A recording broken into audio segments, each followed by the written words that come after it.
Hey guys, there are times when my husband and I overdo it.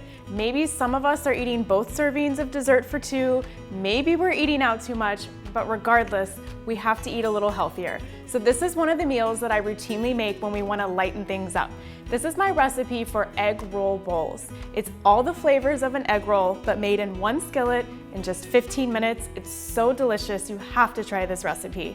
Let's get started.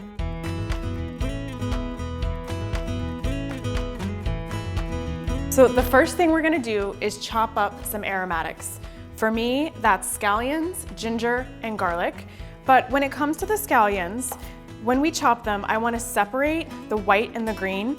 We're gonna add the white part to the pan first, and then the green part a little later, because the white part takes a little longer to cook. So cut off the little ends. We'll save these for later, for garnishing.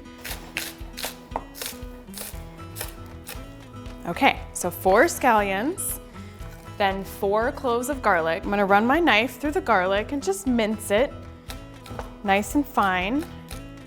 Okay, last thing is ginger. I want about 2 inches of fresh ginger, and I always peel my ginger. The easiest way to do it is with the back of a spoon. So just kind of scrape against the skin, and then I'll add this to the pan using a microplane when we're ready.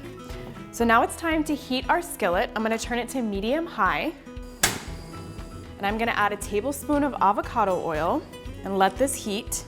It's time to add my aromatics. So first goes the scallions. Love that sound. Then my garlic, all 4 cloves of it. Then I'm gonna grate in my ginger. So I'm gonna grate in 2 inches. Okay, I'm gonna give this a little stir. It smells amazing. I would eat anything with ginger, garlic, and scallions. Once it's nice and fragrant, kind of push it to the edge of the pan. And then we're gonna add our ground pork. Pork is what's commonly used inside egg rolls, so that's why we're using it. This is a full pound. And just break it up with your wooden spoon and cook it until it's nice and golden brown. Okay, while that cooks, I'm gonna chop the green part of our scallions. This is the garnish. These are delicious, sprinkled on top of each little bowl. Okay, my pork is nearly done cooking. Now it's time to add 4 cups of coleslaw mix. So this is shredded cabbage, shredded carrots, and some purple cabbage in there. And I add it in at the end. I want it to cook and wilt down a little, but I also like the crunch of it not being completely cooked. Kind of mimics the crispy coating of an egg roll. Okay, my cabbage and coleslaw mix has cooked down quite a bit. I'm gonna turn the heat off. Then I'm gonna stir in 2 tablespoons of coconut aminos. We use this when we're doing Whole30 in January, but if we're not, then I just use soy sauce, like a low sodium soy sauce. 2 tablespoons, and then about a tablespoon of sesame oil. I love sesame oil, so I always overdo it. It is very strong, so just drizzle it on top, about a tablespoon. Then stir it all together. It smells delicious.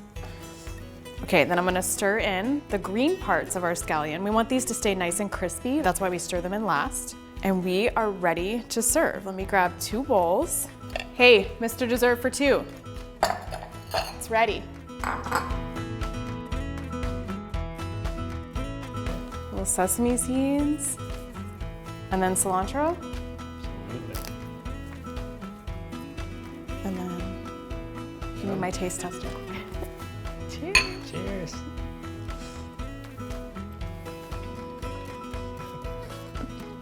For the full recipe instructions, visit dessertfor2.com.